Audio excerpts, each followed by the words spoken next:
Our principal commencement speaker this afternoon has twice won the Academy Award for Best Director. As a result, he's quite used to waiting until the end of a long program before getting up to speak. I'm thrilled to introduce Steven Spielberg. Jaws was one of the first films I saw at a movie theater. To this day, I remember being terrified, even though you don't actually see that shark until halfway through the movie. Over the past 4 decades, his movies have firmly established his place as one of America's greatest filmmakers. Reading just a partial list of his many works is to recount some of our country's most iconic, most acclaimed, and most successful movies. After Jaws, there was Close Encounters of the Third Kind, Raiders of the Lost Ark, and the other Indiana Jones movies, E.T. the Extraterrestrial, The Color Purple, Jurassic Park, Schindler's List,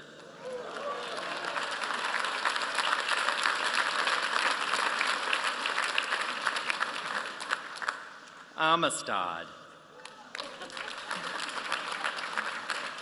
Saving Private Ryan, Minority Report, Lincoln, Bridge of Spies. We can go on for quite a bit. When you hear that you're about to see a Steven Spielberg movie, you know that you're going to see something memorable. You'll be entertained and also challenged. He's won the Lifetime Achievement Award from the Directors Guild of America, the Irving G. Thalberg Memorial Award from the Academy of Motion Picture Arts and Sciences, and the Kennedy Center Honors. Last year, he was awarded the Presidential Medal of Freedom, our country's highest civilian honor. We're privileged to have him here with us this afternoon. Please join me in welcoming Mr. Steven Spielberg.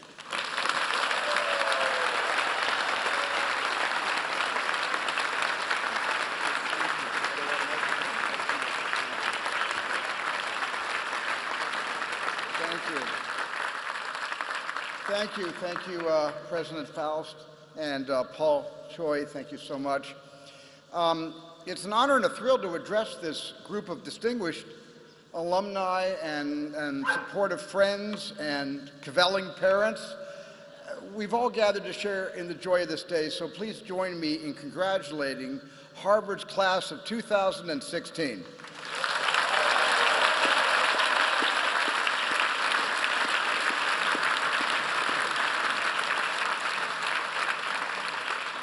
I can remember my own college graduation, which is easy since it was only 14 years ago. How many of you took 37 years to graduate? Because like most of you, I began college in my teens, but sophomore year, I was offered my dream job at Universal Studios, so I dropped out. I told my parents if my movie career didn't go well, I'd re-enroll. It went all right. But eventually, I returned for one big reason. Most people go to college for an education, and some go for their parents, but I went for my kids. I'm the father of 7, and I kept insisting on the importance of going to college, but I hadn't walked the walk. So in my 50s, I re-enrolled at Cal State Long Beach, and I earned my degree.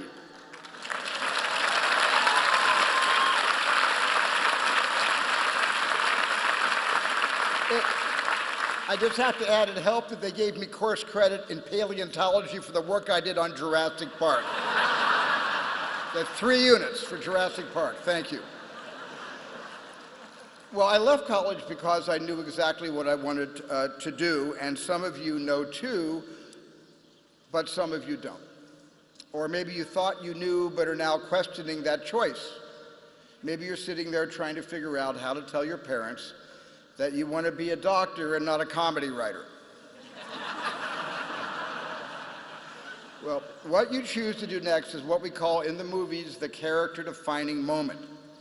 Now, these are moments that you're very familiar with, like in the last Star Wars, The Force Awakens, when Rey realizes the Force is with her, or Indiana Jones choosing mission over fear by jumping into a pile of snakes. Now, in a 2-hour movie, you get a handful of character-defining moments, but in real life, you face them every day. Life is one strong, long string of character-defining moments. And I was lucky that at 18, I knew what I exactly wanted to do, but I didn't know who I was. How could I, and how could any of us? Because for the first 25 years of our lives, we are trained to listen to voices that are not our own. Parents and professors fill our heads with wisdom and information, and then employers and mentors take their place and explain how this world really works. And usually these voices of authority make sense, but sometimes doubt starts to creep into our heads and into our hearts, and even when we think that's not quite how I see the world, it's kind of easier just to nod in agreement and go along, and for a while I let that going along define my character, because I was repressing my own point of view, because like in that Nilsson song, everybody was talking at me so I couldn't hear the echoes of my mind. And at first, the internal voice I needed to listen to was hardly audible, and it was hardly noticeable, kind of like me in high school. But then I started paying more attention, and my intuition kicked in. And I want to be clear that your intuition is different from your conscience. They work in tandem, but here's the distinction. Your conscience shouts, here's what you should do, while your intuition whispers, here's what you could do. Listen to that voice that tells you what you could do. Nothing will define your character more than that. Because once I turned to my intuition and I tuned into it, certain projects began to pull me into them, and others I turned away from. And up until the 1980s, my movies were mostly, I guess, what you could call escapist. And I don't dismiss any of these movies, not even 1941. Not even that one. And many of these early films reflected the values that I cared deeply about, and I still do. But I was in a celluloid bubble because I'd cut my education short. My worldview was limited to what I could dream up in my head, not what the world could teach me. But then I directed The Color Purple, and this one film opened my eyes to experiences that I never could have imagined, and yet were all too real.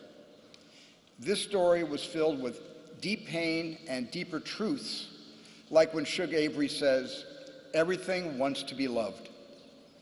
My gut, which was my intuition, told me that more people needed to meet these characters and experience these truths. And while making that film, I realized that a movie could also be a mission. I hope all of you find that sense of mission. Don't turn away from what's painful. Examine it, challenge it. My job is to create a world that lasts 2 hours. Your job is to create a world that lasts forever. You are the future innovators, motivators, leaders, and caretakers. And the way you create a better future is by studying the past. Jurassic Park writer Michael Crichton, who graduated from both this college and this medical school, liked to quote a favorite professor of his who said that if you didn't know history, you didn't know anything. You were a leaf that didn't know it was part of a tree. So history majors, good choice, you're in great shape. Not in the job market, but culturally.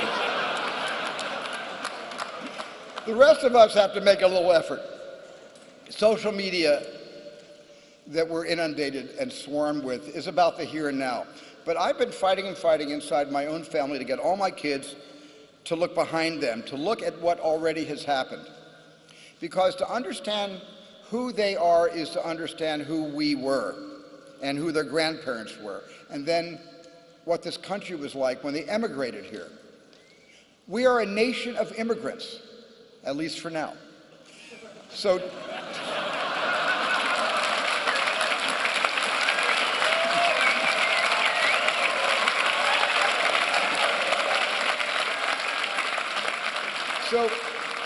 to me, this means we all have to tell our own stories. We have so many stories to tell. Talk to your parents and your grandparents if you can, and ask them about their stories, and I promise you, like I have promised my kids, you will not be bored. And that's why I so often make movies based on real-life events. I look to history not to be didactic, because that's just a bonus, but I look because the past is filled with the greatest stories that have ever been told. Heroes and villains are not literary constructs, but they're at the heart of all history. And again, this is why it's so important to listen to your internal whisper. It's the same one that compelled Abraham Lincoln and Oskar Schindler to make the correct moral choices. In your defining moments, do not let your morals be swayed by convenience or expediency. Sticking to your character requires a lot of courage, and to be courageous, you're going to need a lot of support. And if you're lucky you have parents like mine, I consider my mom my lucky charm. And when I was 12 years old, my father handed me a movie camera, the tool that allowed me to make sense of this world. And I am so grateful to him for that, and I am grateful that he's here at Harvard, sitting right down there.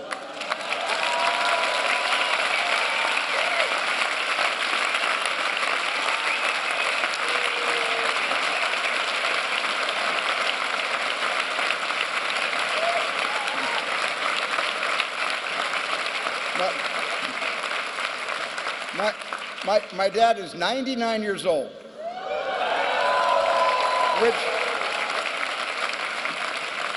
which means he's only 1 year younger than Widener Library, but unlike Widener, he's had zero cosmetic work.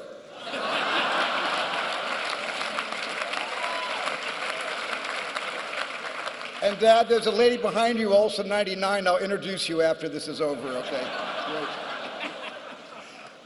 But look, if your family's not always available, there's backup. Near the end of It's a Wonderful Life, you remember that movie, It's a Wonderful Life? Clarence the Angel inscribes a book with this: "No man is a failure who has friends." And I hope you hang on to the friendships you've made here at Harvard. And among your friends, I hope you find someone you want to share your life with. I imagine some of you in this yard may be a tad cynical, but I want to be unapologetically sentimental. I spoke about the importance of intuition and how there's no greater voice to follow. That is until you meet the love of your life. And this is what happened when I met and married Kate, and that became the greatest character-defining moment of my life. Love, support, courage, intuition. All these things are in your hero's quiver, but still, a hero needs one more thing. A hero needs a villain to vanquish, and you're all in luck.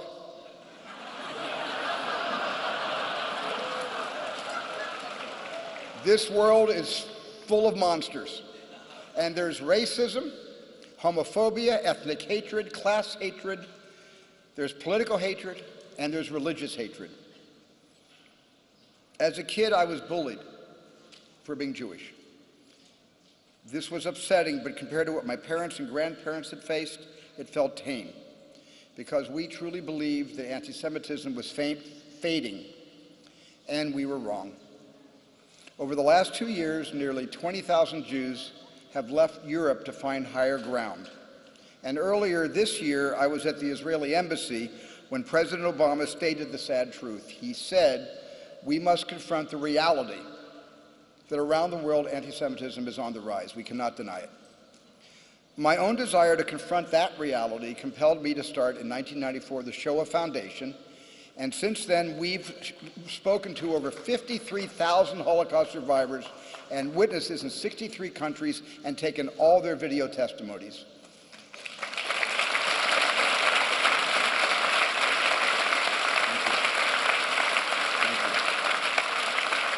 And we're now gathering testimonies from genocides in Rwanda, Cambodia, Armenia, and Nanking, because we must never forget that the inconceivable doesn't happen, it happens frequently. Atrocities are happening right now. And so we wondered not just when will this hatred end, but how did it begin? Now, I don't have to tell a crowd of Red Sox fans that we are wired for tribalism. But beyond rooting for the home team, tribalism has a much darker side. Instinctively, and maybe even genetically, we divide the world into us and them. So the burning question must be, how do all of us together find the we? How do we do that? There's still so much work to be done, and sometimes I feel the work hasn't even begun. And it's not just anti-Semitism that's surging. Islamophobia is on the rise too, because there's no difference between anyone who is discriminated against, whether it's the Muslims or the Jews or minorities on the border states or the LGBT community. It is all big one hate. And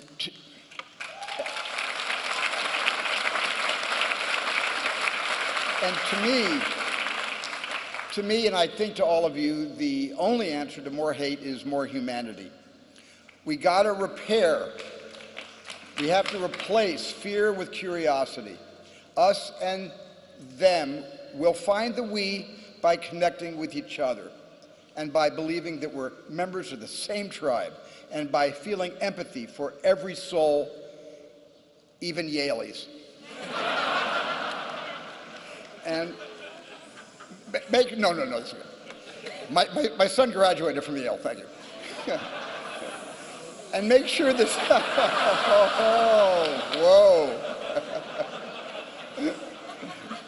But make sure this empathy isn't just something that you feel. Make it something you act upon. That means vote, peaceably protest. Speak up for those who can't, and speak up for those who may be shouting but aren't being heard. Let your conscience shout as loud as it wants if you're using it in the service of others. And as an example of action in service of others, you need to look no further than this Hollywood-worthy backdrop of Memorial Church. Its south wall bears the names of Harvard alumni, like President Faust has already mentioned, students and faculty members who gave their lives in World War II. All told, 697 souls who once tread the ground where we stand now were lost. And at a service in this church in late 1945, Harvard President James Conant, which President Faust also mentioned, honored the brave and called upon the community to reflect the radiance of their deeds. 70 years later, this message still holds true, because their sacrifice is not a debt that can be repaid in a single generation. It must be repaid with every generation, just as we must never forget the atrocities. We must never forget those who fought for freedom. So as you leave this college and head out into the world, continue please to reflect the radiance of their deeds, or as Captain Miller in Saving Private Ryan would say, earn this. And please stay connected. Please never lose eye contact. This may not be a lesson you want to hear from a person who creates media, but we are spending more time looking down at our devices than we are looking in each other's eyes. So